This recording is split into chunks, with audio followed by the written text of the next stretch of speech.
السلام علیکم، آپ سب کو خوش آمدید کہتا ہوں۔ علماء کے بول کے ساتھ ہم آپ کی خدمت میں حاضر ہیں۔ ہمارے علماء کرام یہاں پہ موجود ہیں۔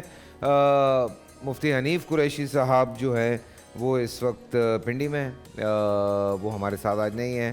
مفتی فضل سبحان صاحب بھی آج ہمارے ساتھ نہیں ہیں، ان کی طبیعت۔ باقی ہمارا پینل جو ہے یہاں پہ مکمل موجود ہے۔ فتح مکہ کے حوالے سے آپ نے ہماری سحری کی ٹرانسمیشن دیکھی، اور اس میں اگر آپ مس کر گئے، میں آپ سے ضرور کہوں گا کہ اس کو آپ ضرور دیکھیے گا۔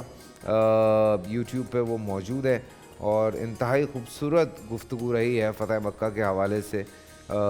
بہت ساری چیزیں سامنے آتی ہیں جب ہم دیکھ رہے ہوتے ہیں، اور اس وقت جو یہاں پہ میرے علماء کرام موجود ہیں ان سے مزید فتح مکہ پہ بات کرنے کا موقع مل رہا ہے، جاننے کا موقع مل رہا ہے۔ بہت سارے ایسے سوال ہیں جو کہ آپ کے بھی ذہنوں میں ہوتے ہیں، میرے بھی ذہن میں ہیں۔ اور ایک چھوٹی سی بات یہ ہے کہ فتح مکہ کے بعد حضور پاک صلی اللہ علیہ وسلم نے آرام فرمایا تھا یا مزید کہیں آگے سفر کیا تھا؟ یہ چھوٹی سی ایک بات تھی۔ مفتی صاحب آپ سے شروع کر لیتے ہیں۔ صلی علی رسولہ الکریم، اما بعد۔ بسم اللہ الرحمن الرحیم۔ فیصل قریشی صاحب، فتح مکہ یہ وہ فتح ہے جس نے انسانی تاریخ کا رخ موڑ دیا اور انسانی تاریخ کو ایک نئی جہت دی۔ نبی رحمت صلی اللہ علیہ وآلہ وسلم نے فتح مکہ کے دن اپنے عمل سے، اپنے کردار سے، اور حضور انور صلی اللہ علیہ وآلہ وصحبہ وبارک وسلم کی زندگی میں ہمیں ظاہری طور پر آرام نام کی کوئی چیز نظر آتی ہی نہیں ہے۔ نبی علیہ السلام کی زندگی ہمیں مسلسل محنت سے بھرپور نظر آتی ہے۔ صبح بھی محنت ہے، شام بھی محنت ہے، رات بھی محنت ہے۔ وہ کسی مستشرق نے غالباً لکھا تھا کہ 23 سال کا مختصر عرصہ، اور یہ جزیرہ نما عرب اور محمد الرسول اللہ صلی اللہ علیہ وآلہ وسلم، ہم حیران ہیں کہ یہ پورا جزیرہ نما عرب کیسے بدل گیا۔ تو یہ بدلا نبی علیہ السلام کی محنت سے۔ نبی علیہ السلام نے جو جماعت تیار کی، صحابہ کرام علیہم الرضوان کی، اس جماعت نے اس اخلاص کے ساتھ نبی علیہ السلام کا ساتھ دیا۔ قرآن مجید فرقان حمید جا بجا یہ بات ارشاد فرماتا ہے کہ اے نبی، آپ کو اللہ اور اللہ کے فرشتے اور مومنین کافی ہیں۔ یہ قرآن مجید فرقان حمید بیان کر رہا ہے۔ تو فتح مکہ جب ہو گئی، آقا کریم صلی اللہ علیہ وآلہ وصحبہ وبارک وسلم نے مکہ کو بتوں سے پاک کر لیا۔ وہ روایات بھی ہم نے سنی کہ حضرت مولا علی کو اپنے کندھوں پر نبی علیہ السلام نے کہا کہ چڑھ کے یہ بت گرا دو، صاف کر دو۔ یہ سارے معاملات جب ہو گئے تو حضور انور صلی اللہ علیہ وآلہ وسلم اس کے بعد آرام سے نہیں بیٹھے۔ ہمیں اگر کوئی یہاں کامیابی مل جائے، فیصل قریشی صاحب بہت خوبصورت سوال ہے آپ کا، تھوڑی سی تو ہم کی کوئی چیز حاصل کرنے کے بعد ہم کہتے ہیں اب بھائی آرام کرنا ہے۔ اب ہم نے رمضان ٹرانسمیشن کر لی تو اب ہم نے کچھ دن آرام کرنا ہے۔ آج ہم نے جو ہے نا وہ یہ میچ جیت لیا تو اب آرام کرنا ہے۔ نبی علیہ السلام کے ہاں یہ چیز آپ کو نہیں ملے گی۔ حضور علیہ السلام مکہ فتح کرنے کے معان بعد آگے دیگر علاقوں کی طرف بڑھتے ہیں۔ قرآن مجید فرقان حمید اس کا تذکرہ کرتا ہے، وَيَوْمَ حُنَيْنٍ إِذْ أَعْجَبَتْكُمْ كَثْرَتُكُمْ فَلَمْ تُغْنِ عَنْكُمْ شَيْئًا۔ یہ قرآن بیان کر رہا ہے کہ نبی علیہ السلام اس کے بعد حنین کی طرف نکلے، دیگر غزوات ہوئے، اور حضور انور صلی اللہ علیہ وآلہ وسلم کے ساتھ جو لوگ مدینہ طیبہ سے آئے تھے وہ بھی، اور مکہ کے 9 مسلم یہ بھی حضور علیہ السلام کے ساتھ ہوئے۔ اور نبی علیہ السلام جو فتح مکہ کے معاملات ہیں، بدر ہے، عہد ہے، ہمیں یہ نظر آتا ہے کہ نبی علیہ السلام ان جنگوں سے زیادہ اور زیادہ بڑھ کر یہاں خود مقابلے میں کھڑے ہیں۔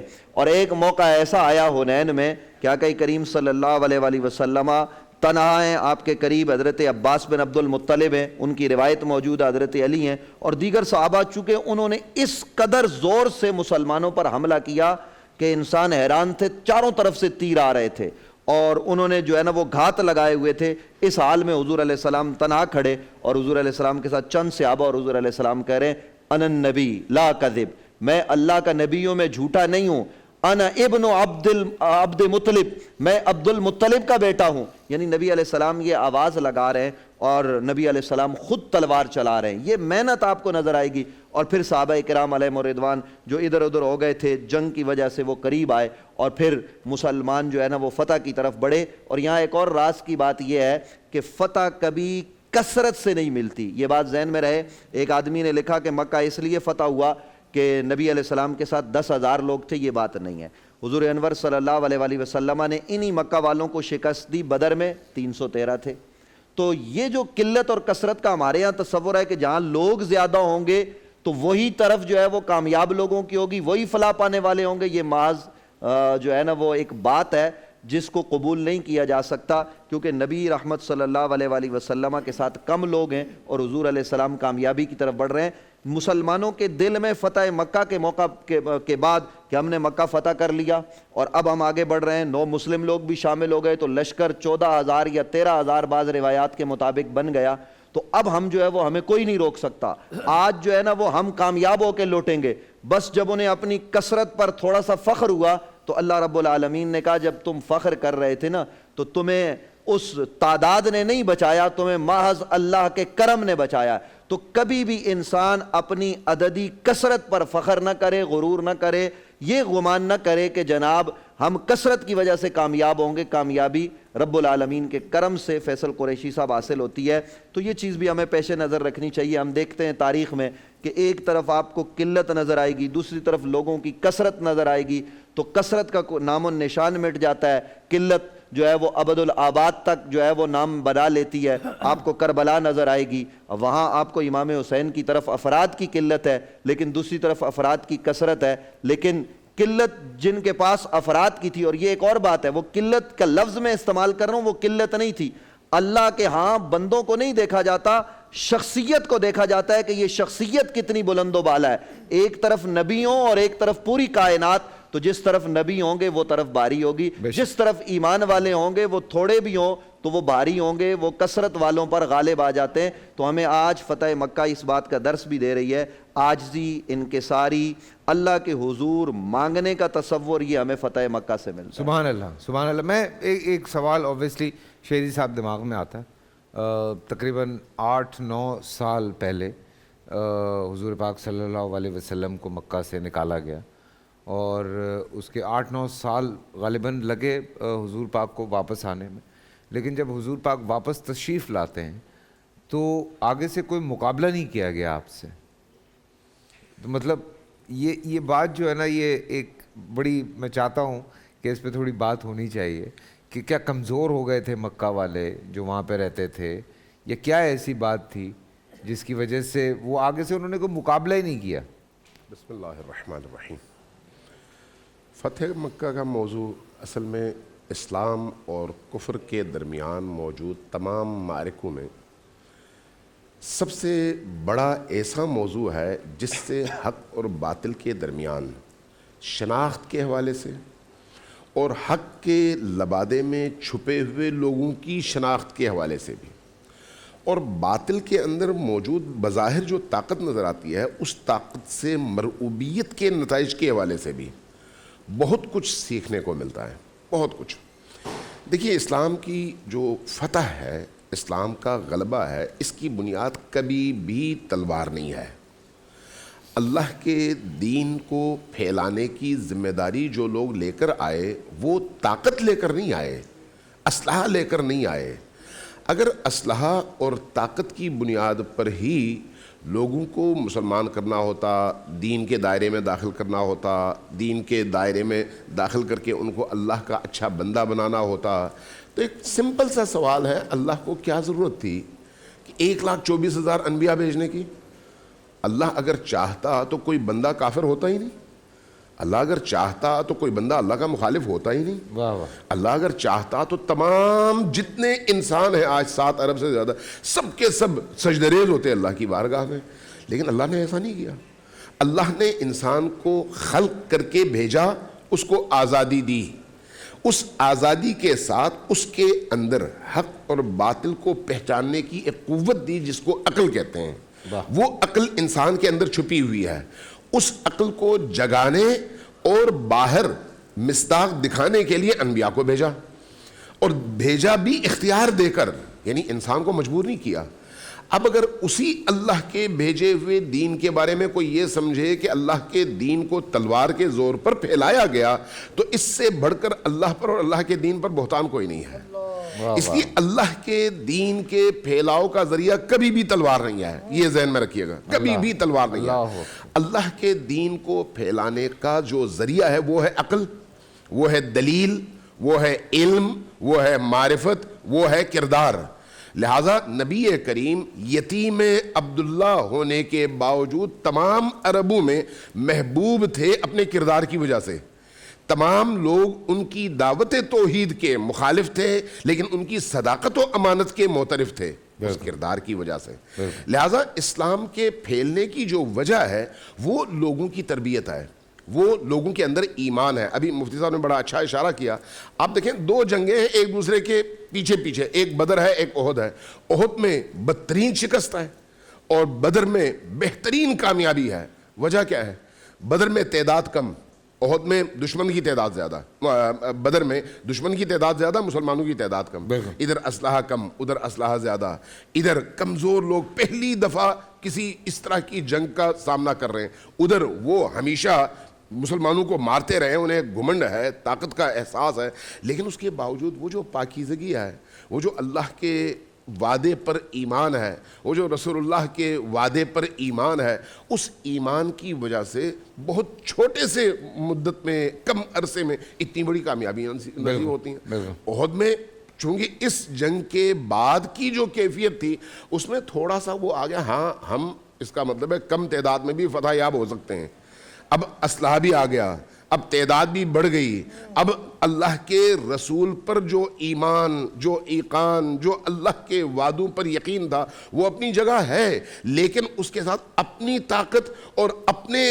اس کچھ ہونے کا احساس اس نے مسلمانوں کو کمزور کر دیا۔ نتیجتاً مسلمانوں کا کیا ہوا؟ پھر وہی تعداد جو مسلمانوں کی ادھر کافروں کی مری، ادھر مسلمانوں کی شہید ہوئی، وہی تعداد، جبکہ تعداد ادھر زیادہ تھی مسلمانوں کی۔ یہ کیفیت کیا ہے؟ آپ اگر احادیث کی کتابوں میں مورخین سے پوچھیں تو وہ بتاتے ہیں کہ وہی احساس کہ اگر میں اپنی نفی کر دوں، خود کو زیرو سمجھوں اور اللہ کو عدد سمجھوں، تو اس عدد کے سامنے جتنے زیرو بڑھتے چلے جائیں گے طاقت بڑھتی چلی جائے گی، لیکن جس دن میں نے خود کو عدد سمجھنا شروع کر دیا میں زیرو ہو جاؤں گا۔ واہ واہ واہ۔ اس لیے اللہ کے دین کے پھیلاؤ اور تبلیغ کے معاملے میں ہمیشہ اللہ پر توکل کر کے چلنے والا کامیاب رہتا ہے۔ آپ اسی فتح مکہ میں دیکھ لیں، فتح مکہ میں اگر فتح مکہ کی رات کے واقعات پڑھ لیں نا، یہ عبد الرحمن مبارک پوری صاحب نے رحیق المختوم میں لکھی ہے، ان کے بہت نامور اور بڑے عالم ہیں، اور میں نے اس کو تھارولی اس کتاب کا مطالعہ کیا ہے رحیق المختوم کا۔ اس میں آپ پڑھیں آپ کو عجیب و غریب چیزیں نظر آئیں گی۔ جو لوگ مسلمان ہوئے وہ کس طرح سے مسلمان ہوئے، کیا واقعی ان کے اندر ایمان آنے کے بعد مسلمان ہوئے یا مجبوری تھی؟ وہ رحیق المختوم میں انہوں نے لکھی ہے یہ بات۔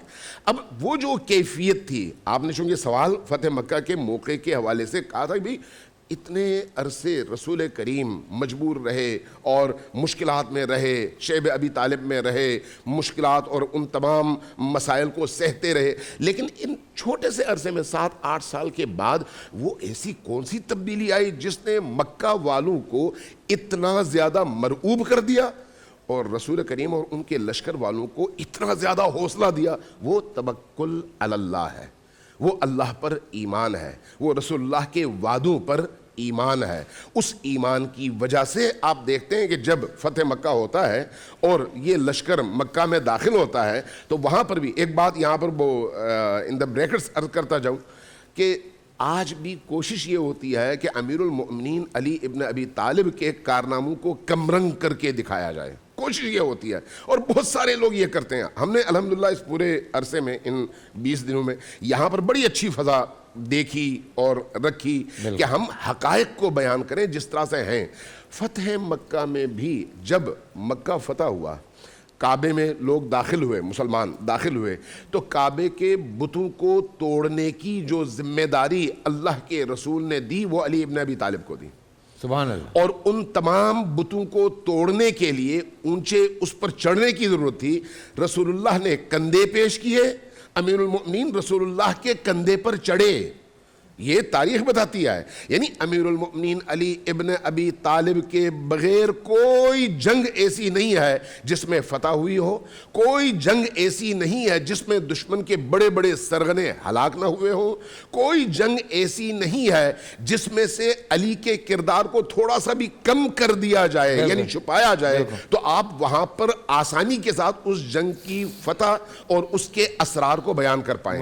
لہٰذا اگر آپ فتح مکہ کے ان تمام امور میں دیکھیں, باقی اصحاب کا بڑا رول ہے, کوئی شک نہیں. حضرت بلال کا بھی رول ہے. حضرت بلال جیسے یعنی سیاہ پوست لیکن اعلیٰ انصحاب کے درمیان علی ابن ابی طالب کو آپ دیکھتے ہیں تو ان کا جو رول آپ کو فتح مکہ میں نظر آتا ہے, یعنی تمام انبیاء کے خوابوں کی تکمیل ہے کہ بتوں کو توڑ کر اللہ کے گھر کو بت پرستی سے اس طرح سے پاک کر دیا جائے کہ اس کے بعد تا قیام قیامت کوئی تصور نہ کر سکے کہ اللہ کے گھر میں کوئی بت کھڑا ہو سکتا ہے. یہ فتح مکہ ہے, اور اس فتح مکہ میں جو اصلی ترین سبب ہے وہ مسلمانوں کی تعداد نہیں ہے, مسلمانوں کی تلواریں نہیں ہیں, بلکہ مسلمانوں کے اندر موجود ایمان ہے. اور اصل چیز یہ ہے کہ یہ ایمان ہمیشہ قائم نہیں رہتا. سبحان اللہ. ہم سب کا یہی حال ہے. اس لیے رسول کریم کی ایک دعا ہے اور بڑی عجیب دعا ہے. رسول کریم غالباً جو میں نے روایت پڑھی ہے ام المومنین عائشہ کے گھر تھے, رات میں آدھی رات میں نکلے, ام المومنین کی آنکھ کھلی, دیکھا کہ رسول کریم جا رہے ہیں, پیچھے پیچھے چلیں. روایت میں حدیث میں یہ الفاظ ہیں کہ پیچھے پیچھے چلیں, دیکھا آپ کا رخ بقی کی طرف ہے.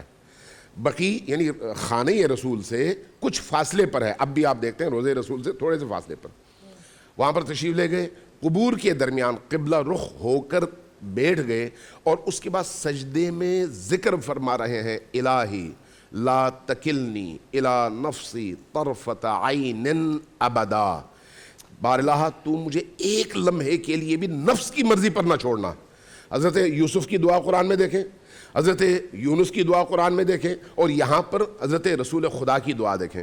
یعنی انسان چیز ہی ایسی ہے کہ اگر ایک لمحے کے لیے وہ خدا سے غافل ہو جائے, بالکل شیطان کے زنجیر میں آ جائے, تو اس کی دنیا بھی گئی آخرت بھی گئی.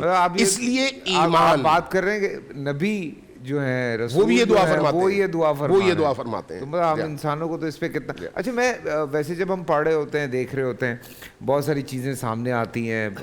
میں بھی جب سوچ رہا ہوتا ہوں, یہ سوال میں نے کیا بھی تھا ہم نے ایک شو پہ, لیکن فتح مکہ کے حوالے سے اسپیشلی مفتی ابو محمد صاحب میں آپ سے یہ سوال کر رہا ہوں. فیصل قریشی صاحب بریکٹ میں ایک بات, شہیدی صاحب کہتے ہیں بریکٹ میں بات, تو میں نے آج ان کی بات کو لیا. بریکٹ میں ایک بات کرنا چاہتا ہوں. ایک تو انبیاء کا جو عمل ہوتا ہے نا, یہ جو کرنا, یہ اسوہ حسنہ ہوتا ہے تاکہ امتی یہ عمل کریں, ورنہ نبی کے حوالے سے کسی کے ذہن میں یہ تصور نہ جائے. دوسری بات, مجھے تھوڑا سا دکھ ہوا, ہم الحمدللہ وہ لوگ ہیں جو مولا علی کی عظمتوں کو بیان کرتے ہیں اور ڈھنکے کی چوٹ پر بیان کرتے ہیں, بغیر کسی لگی لپٹی کے بیان کرتے ہیں. ہم وہ لوگ ہیں جو یہ کہتے ہیں کہ خلیفہ ثانی حضرت فاروق اعظم نے کہا لولا علی لعلا کا عمر, اور یہ اہل سنت کا نظریہ ہے. ایسی کوئی بات نہیں ہے. ہم ذکر علی سے خوش بھی ہوتے ہیں, جو ذکر علی سے خوش نہ ہو ہم اس کو منافق جانتے ہیں, یہ ہم کہتے ہیں. اور یہ نبی علیہ السلام کا فرمان ہے, مفتی ابو محمد صاحب ہوں یا مولانا یونس صدیقی صاحب ہوں, ہم سب لوگ یہ بات کر دی حضرت مولا علی کی عظمتوں کو بیان کرتے ہیں.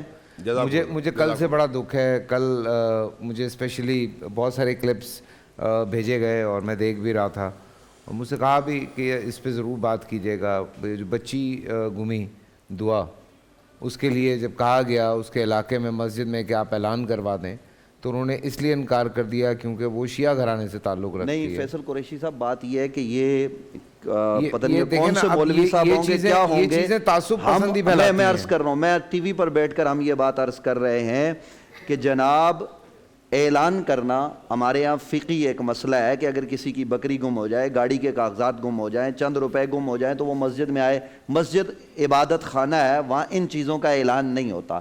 ہمارے جو فقہاء متاخرین ہیں انہوں نے بڑی صراحت و وضاحت کے ساتھ یہ بات لکھ دی ہے کہ انسانی جان کی بڑی قدر و قیمت ہے, اسی لیے کسی کا انتقال ہو جاتا ہے تو ہم اعلان کرتے ہیں کہ وہ فوت ہو گیا ہے, اس کی نماز جنازہ فلاں جگہ پر ادا کی جائے گی تاکہ کثیر تعداد میں مسلمان شریک ہوں.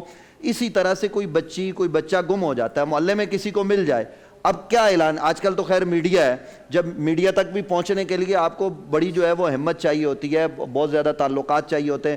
چلیں سوشل میڈیا ہے، لیکن ہر آدمی سوشل میڈیا استعمال نہیں کرتا. وہ ماں سوشل میڈیا کہاں دیکھے گی جس کی لخت جگر یا بیٹا یا بیٹی اس سے جدا ہے؟ وہ تو تڑپ کے گھوم رہی ہوگی. وہاں پولیس نہیں آئی ہے جب تک ظفر بھائی نہیں پہنچے. اس کا اعلان کرنا بالکل جائز ہے. انسان گم ہو جائے، بچہ گم ہو جائے، اگر ایسا کسی مولوی صاحب نے کیا ہے، وہ کسی بھی مسلک کا ہو، اگر میرے مسلک کا ہے تو میں اس کی مذمت کرتا ہوں. یہاں بیٹھ کر کوئی بھی آدمی گم ہو جائے، میں یہاں یہ بیٹھ کر بات عرض کر رہا ہوں، مسلمان تو مسلمان، ایک کافر کا بھی مقام ہے. ذمی کافر بھی پاکستان میں گم ہو جائے، ہمارے قریب کرسچن آبادیاں ہوتی ہیں، ہندوؤں کی آبادیاں ہوتی ہیں، ہم یہ کہہ رہے ہیں کہ اگر ان کا بچہ اور بچی بھی گم ہو جائیں اور وہ مسجد میں آ جائیں کہ آپ اعلان کرو، تو اعلان کرنا جائز ہے.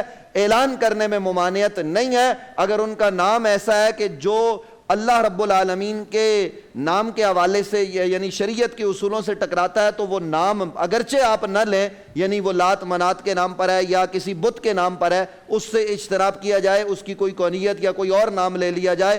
باقی مسجد میں کافر کے گم ہونے کا بھی اعلان کیا جا سکتا ہے. یہ کون سا تصور ہے؟ وہ ایک بچی ہے، ابھی وہ بچی 13-14 سال کی ہے، وہ شیعہ ہو یا سنی ہو، وہ اہل حدیث ہو، غیر مقلد ہو، کوئی بھی ہو، اس کا اعلان مسجد میں کیا جا سکتا ہے، میڈیا پر کیا جا سکتا ہے. یہ انسانی جان کی قدر و تعظیم ہے، اور انسانی جان کے لیے یہ بات ہمیں اٹھانی چاہیے اور یہ نفرتیں مٹانی چاہیے. مجھے معلوم ہے مولانا امین شہیدی صاحب یہاں بیٹھے ہوئے، ہمارا ان سے مسلکن اختلاف ہے، ایک مسئلے پر نہیں کئی مسئلوں پر اختلاف ہے. وہ اختلاف ہم علمی دنیا میں رہ کر کریں گے، لیکن امین شہیدی صاحب کی بچی اگر گم ہوئی ہو اور یہاں میں کہوں کہ یہ شیعہ ہے، اس کے ساتھ جو ہے وہ میں ظلم کرنے لگوں، تو مجھے انسان کہلانے کا حق حاصل نہیں ہے. یہ میں بدبخت ترین انسان ہوں گا. میرا شہیدی صاحب سے اختلاف ہے تو میں علمی دنیا میں رہ کر کروں گا، وہ ایک الگ بات ہے فیصل قریشی صاحب. لیکن ہم اس کی اجازت، پھر آپ کہیں گے میں جذباتی ہو گیا، میں کروں کیا؟ آپ نے سوال ہی ایسا کیا. یہ ظلم ہے،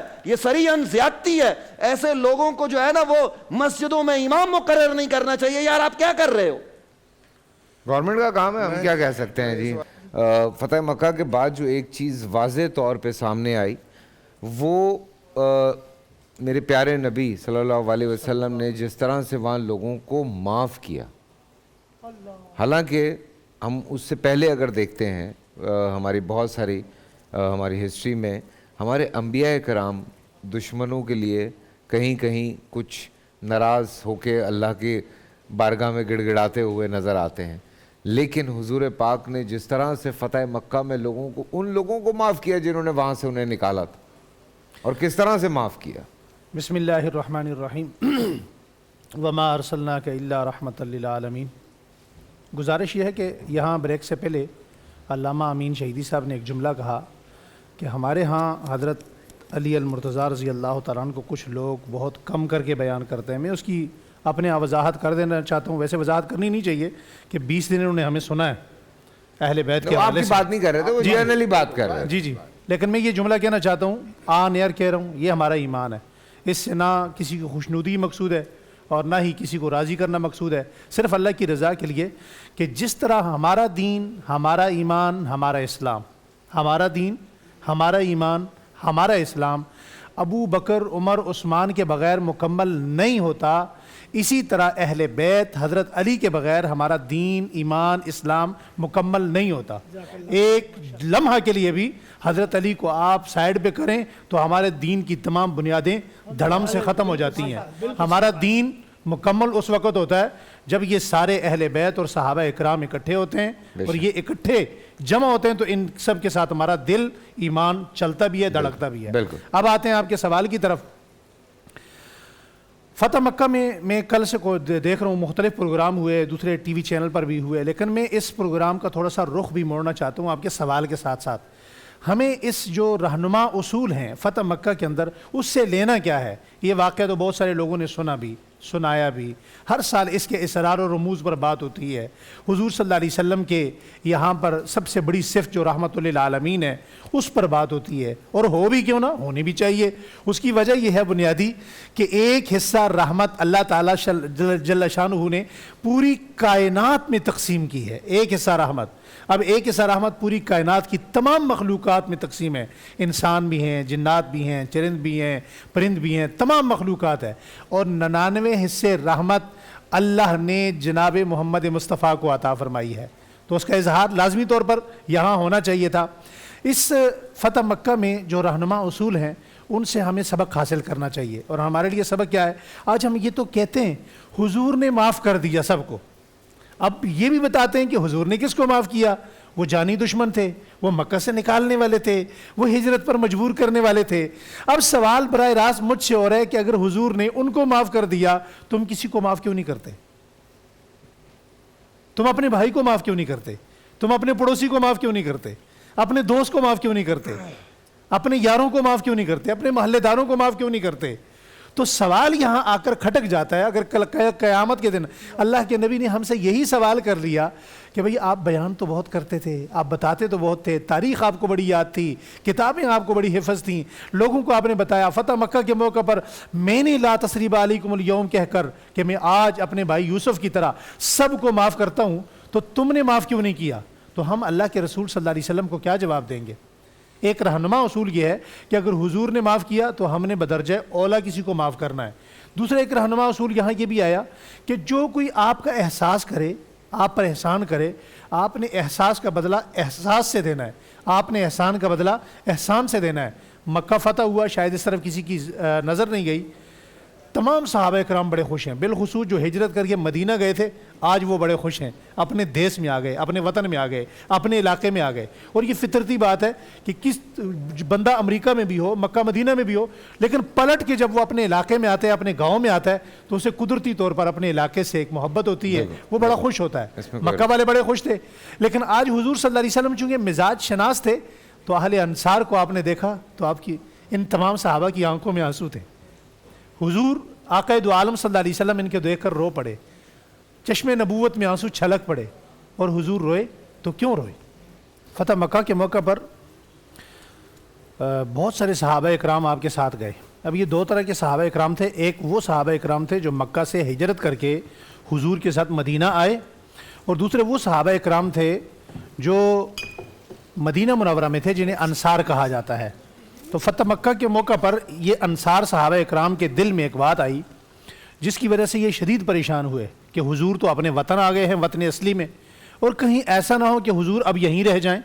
تو آقا دو عالم صلی اللہ علیہ وسلم نے، چشم نبوت نے جب دیکھا تو آنکھوں میں آنسو چھلک پڑے اور فرمایا، اے انصار مدینہ، تم نے یہ کب سے سوچ لیا ہے کہ میں تمہیں چھوڑ دوں گا؟ ایسا کبھی نہیں ہو سکتا۔ فرمایا میں تمہارے ساتھ جاؤں گا، اور میرے رب نے میرا یہ فیصلہ کر دیا ہے کہ میں اب قیامت تک مدینہ میں رہوں گا۔ جس طرح ایک موقع پر مال غنیمت آیا تو آپ نے مہاجرین صحابہ میں تقسیم فرما دیا، انصار نے کہا یا رسول اللہ مہاجرین صحابہ میں تقسیم فرما دیا اور ہمیں نہیں دیا گیا، تو آپ نے فرمایا ان کے حصے میں مال غنیمت آیا اور تمہارے حصے میں محمد مصطفیٰ آئے۔ تو ضرورت اس امر کی ہے کہ ہم فتح مکہ سے جو اسرار و رموز سے جو رہنما اصول نکل رہے ہیں ہم انہیں تھامیں۔ پہلی بات آپ نے یہاں فیصل بھائی یہ فرمائی کہ جو حضور صلی اللہ علیہ وسلم نے عام معافی کا اعلان کر دیا تو یہاں انہوں نے مقابلہ نہیں کیا، انہیں تلوار اٹھانے کی ضرورت نہیں پڑی۔ یہاں میں ایک بات کہتا جاؤں کہ بہت سارے واقعات کتب کثیرہ میں، سیرت کی کتابوں میں ملتے ہیں کہ بہت سارے لوگ ایسے تھے کہ اندرونی طور پر بدر کے بعد، احد کے بعد اور مختلف حالات معجزات دیکھ کر ان کے دلوں میں آہستہ آہستہ اسلام گھر کرتا چلا آ رہا تھا، لیکن یہ موقع ایسا بن گیا اللہ جل شانہ کی طرف سے کہ اعلانیہ طور پر تمام لوگ وہاں پر مسلمان ہو گئے، اور جو لوگ وہاں مسلمان ہوئے ہمارے ہاں ان کے مشاجرات یا ان کی پچھلی زندگی پر گفتگو کرنے سے منع کیا جاتا ہے۔ جس طرح کوئی بندہ سچے دل سے توبہ کرتا ہے اور اس کے گناہوں پر تبصرہ کرنے کی کسی کو اجازت نہیں ہے، اسی طرح وہ صحابی جس کی پہلی زندگی اس دور میں گزری، اس کے سابقہ زندگی پر تبصرہ کرنے کی بھی کسی کو اجازت نہیں ہے۔ اب وہ ہمارے لیے اسی طرح ہے جس طرح باقی صحابہ اکرام ہیں اور ان کا اسلام حسن ہے۔ تو فتح مکہ کے موقع پر جہاں یہ بات ہمیں ملتی ہے کہ حضور صلی اللہ علیہ وسلم نے سب کو معاف کیا، تو وہاں سب سے بڑی ایک ایگزامپل یہ بھی ہے کہ وہ معافی کا حکم صرف وہاں نہیں، وہ ہمیں بھی ہے کہ ہم بھی معاف کریں، ہم بھی احسان کا بدلہ احسان سے دیں۔ اب حضرت ابو سفیان رضی اللہ تعالیٰ عنہ کا ایک بڑا مشہور واقعہ ہے کہ حضور نے فرمایا آج جو ابو سفیان کے گھر چلا گیا آج اسے بھی امان مل گئی۔ یہ آقا دو عالم صلی اللہ علیہ وسلم نے کیوں فرمایا کہ وہ زمانہ قدیم کے اندر کبھی ایسا ہوا تھا کہ کچھ اوباش لڑکے مکہ کے حضور کے پیچھے پتھر مار رہے تھے، اور ان لڑکوں کو بھگا کر ابو سفیان رضی اللہ تعالیٰ عنہ نے حضور صلی اللہ علیہ وسلم کو اپنے گھر میں بٹھایا، بلایا اور ان لڑکوں کو بھگا دیا۔ اب اس احسان کا بدلہ حضور نے کیسے دیا؟ فرمایا آج جو ابو سفیان کے گھر چلا گیا آج اسے بھی پناہ مل جائے گی۔ تو یہ صحابہ اکرام ہوں یا اہل بیت اعظام ہوں، یہ تمام وہ مقدس ہستیاں ہیں، وہ مقدس نفوس ہیں جن کے لیے قرآن کریم میں اللہ جل شانہ نے ایک بات فرما دی، فَإِنْ آمَنُوا بِمِثْلِ مَا آمَنْتُمْ بِهِ فَقَدْ اهْتَدَوْا۔ یہ جتنے کے جتنے لوگ ہیں حضور کے شاگرد ہیں یا حضور کا گھرانہ ہے، حضور کا خون ہے یا حضور کے یاران ہیں، فرمایا یہ سب کے سب تمہارے لیے نمونہ کے ہیں، بطور رول ماڈل کے ہیں، جس کے بھی پیچھے چلو گے ہدایت تمہارا مقدر بنے گی، اللہ جل شانہ کی رضا تمہارا مقدر بنے گی۔ اللہ جل شانہ ہمیں اپنے ان شخصیات سے فیض حاصل کرنے، انہیں پڑھنے، ان کی ذات سے فیض حاصل کرنے اور ان کی ذات کو اپنے لیے، اپنی اولادوں کے لیے، آئندہ آنے والی نسلوں کے لیے ایگزامپل بنانے کی توفیق نصیب فرمائے۔ آمین آمین آمین آمین ثم آمین۔ اور میں اس وقت یہاں پہ پیارے پیارے بچوں کے ساتھ موجود ہوں۔ اللہ کا شکر ہے ہمارے تقریباً تمام لوگ افطاری کر رہے ہیں۔ مریم آپ کہاں تھیں؟ آپ آئی نہیں آج ہمارے کھلکھلا کے بول میں؟ میرے اسکول میں ارتھ ڈے تھا، ارتھ ڈے تھا، اور آپ کو پتہ ہے زمین کی حفاظت کرنا ہمارا فرض ہے۔ یس، کچرا ڈسٹ بن میں ڈالیں ہاں، اور پانی نہ پھینکیں اور زیادہ سے زیادہ درخت لگائیں، بالکل زیادہ سے زیادہ درخت لگائیں بالکل۔ تاکہ ہم تازہ ہوا میں سانس لے سکیں۔ یاد ہے ہم اس دن یہی بات کر رہے تھے، میں اور مفتی نبی صاحب اس دن یہی بات کر رہے تھے کہ ہمیں اس پہ بات کرنی چاہیے۔ کراچی میں یہ جو گرمی پھیل گئی ہے اس کا ایک ہی حل ہے کہ زیادہ سے زیادہ درخت جو ہیں وہ لگائے جائیں۔ تھینک یو، اور خدا کے واسطے کچرا نہ پھینکا کریں۔ میں نے کراچی میں ٹریفک میں دیکھا ہے کہ یہ جو پولیس والے چوکوں پہ کھڑے ہوتے ہیں یہ بڑے مظلوم لوگ ہیں، ان کے ساتھ جو بدتمیزی لوگ بھاگتے ہیں، تھوڑا سا میسیج دیں کہ یہ ہمارے انسان ہیں، ہماری طرح انسان ہیں، ہمارے مسلمان بھائی ہیں، ہمارے پیرے کے لیے، ہماری حفاظت کے لیے کھڑے ہوتے ہیں۔ باخدا باخدا، بہت تکلیف دہ سچویشن ہے، اللہ کرے عقل ہے۔ آپ کا نام کیا ہے؟ فیصل بھائی، جی، میں نے تو آپ کو پورے 6 کے 6 کلمے سنائے، ہاں، اور آج میں آپ کو التحیات للہ والصلوات، جلدی سنا دو بیٹا، پھر میں نے باقیوں سے بھی بات کی۔ التحیات للہ والصلوات والطیبات، السلام علیکہ ایھا النبی ورحمۃ اللہ وبرکاتہ، السلام علینا وعلی عباد اللہ الصالحین، اشہد ان لا الہ الا اللہ واشہد ان محمدا عبدہ ورسولہ۔ شاباش۔ آپ کا نام کیا ہے؟ سعید اور فاطمہ۔ آپ نے روزہ رکھا؟ کیا کھایا؟ کیا رکھا ہے؟ ہاں ہاں، اتنی آپ پیاری پیاری تیار ہو کے آئی ہیں، آج آپ کی روزے کی خوشی۔ آپ نے کچھ اور کھانا ہے؟ کیا کھانا ہے؟ چکن تو کھاؤ نا، کون منع کر رہا ہے؟ یہ ذرا ان کو دیں ذرا، یہ دیکھیں کیسے لپیٹ کے اپنے آپ کو سمیٹ کے بیٹھی ہوئی ہیں۔ کیا نام ہے آپ کا؟ آیت۔ آیت؟ میری بیٹی کا نام بھی آیت ہے۔ کیا بات ہے، کیا بات ہے۔ آیت روزہ رکھا تھا؟ جی۔ ماشاءاللہ۔ کیا کھایا تھا؟ آلو گوشت۔ آلو گوشت۔ بھوک تو نہیں لگی ہیں؟ سر کیوں پکڑ لیا؟ درد ہو رہا ہے؟ پھر ایسے کچھ کھایا آپ نے یا نہیں کھایا؟ کھایا۔ کیا کھایا ہے؟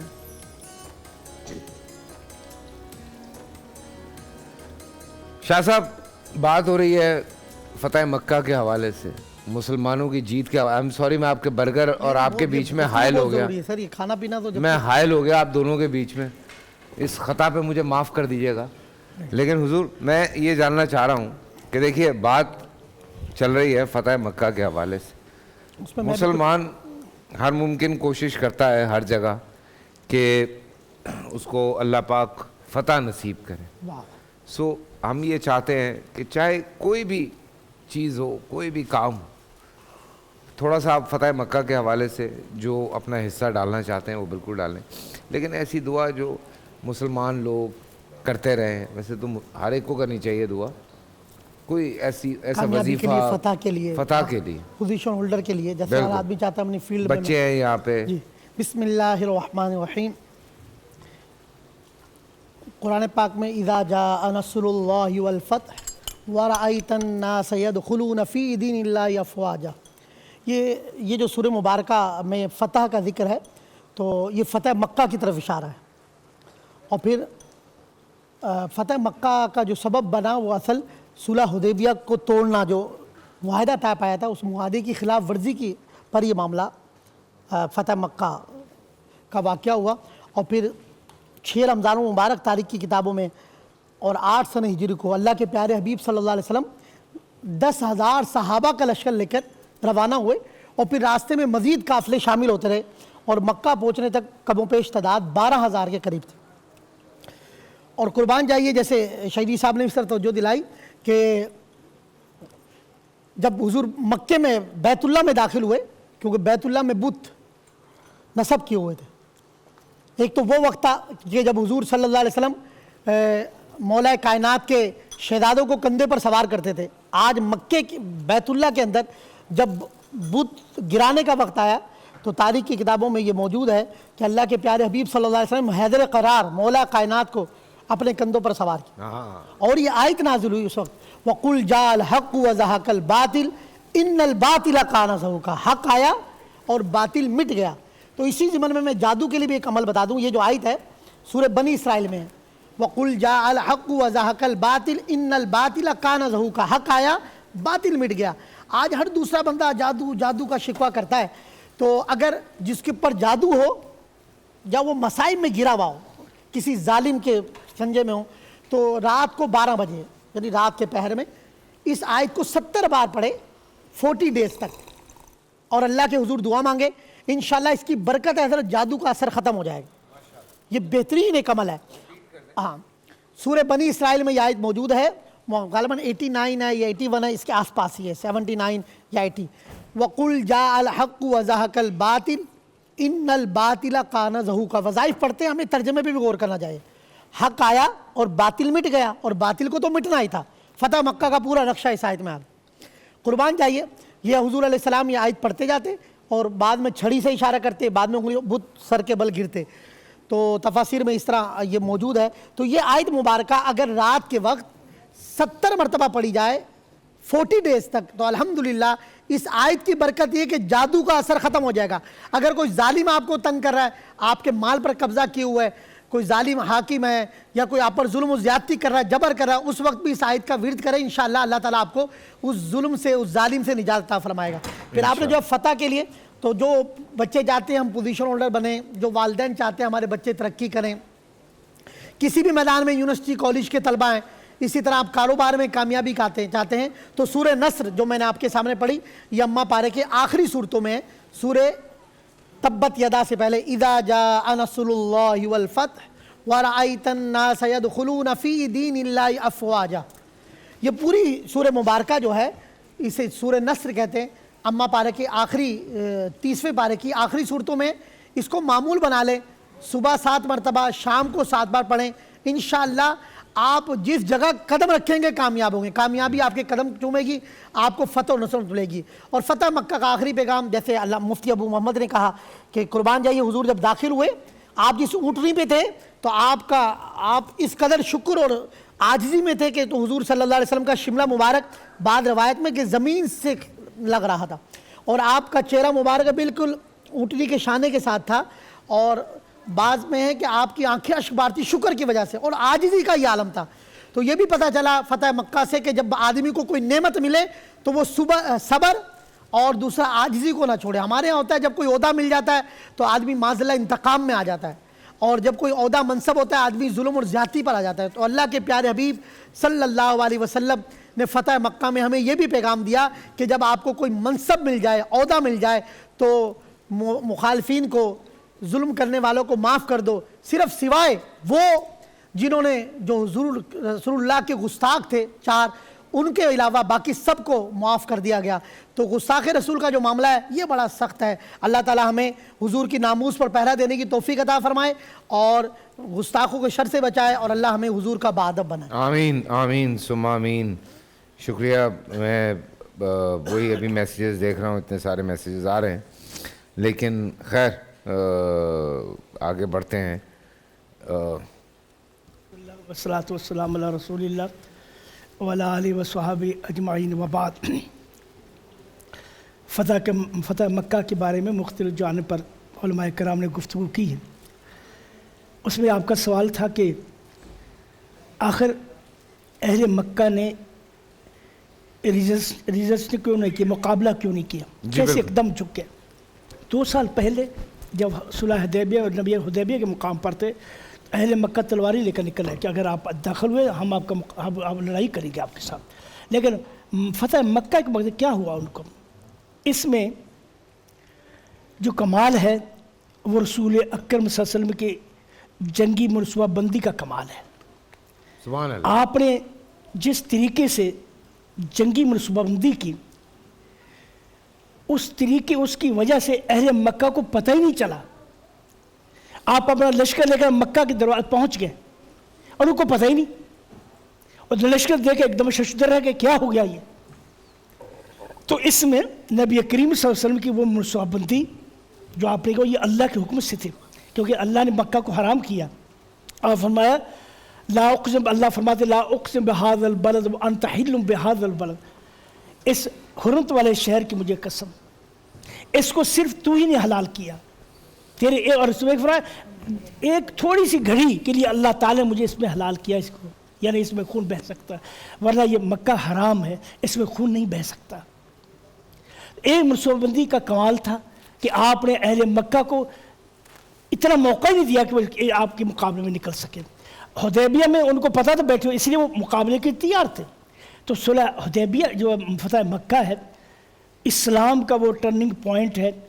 اس کے بعد پورا جزیرہ عرب اسلام کے سامنے سرنگو ہو گیا, پورے جزیرے پر اسلام کا جھنڈا بلند ہو گیا, سب لوگ جھک گئے. تو اس کے بعد جو سال ہے وہ اسے بولتے سنۃ الوفود.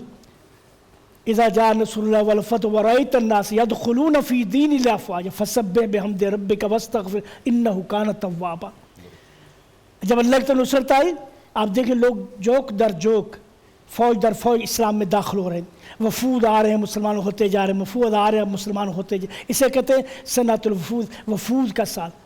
عرب کے سارے قبائل جو ابھی تک مسلمان نہیں, فتح مکہ بس سب مسلمان ہو گئے. فتح مکہ یہ عظیم فتح ہے جس میں اللہ تعالیٰ نے اسلام کو سربلند کیا اور کفر کو ہمیشہ سرنگو کر دیا. اور آپ نے فرق قل جاء الحق وزهق الباطل ان الباطل كان زهوقا. نبی کریم صلی اللہ علیہ وسلم اس طرح چھڑی کرتے بت کی طرف, بت خود بخود گر جاتا, نیچے آ جاتا. جب مکہ میں داخل ہوئے, بیت اللہ میں داخل ہوئے, تو اس میں تصاویر بنی ہوئی تھی ابراہیم کی, حضرت اسماعیل کی. تو آپ نے وہ تصاویر مٹائیں. آپ نے فرمایا, حضرت علی نے فرمایا کہ علی میرے کندھے پر چڑھو. حضرت علی فرمانے لگے یا رسول اللہ یہ کیسے ہو سکتا ہے, یہ بے ادبی کیسے. نبی نے فرمایا علی تم نبوت کا بوجھ نہیں اٹھا سکتے, اس لیے میرے کندھے پر تم چڑھو. حضرت علی کو اپنے کندھے پر وہ تصویریں مٹائی جو میری ساری مٹا دی تصویریں جو لکھی حضرت ابراہیم کی تصاویر تھی, وہ بخاری شریف میں سب مٹا دی گئی.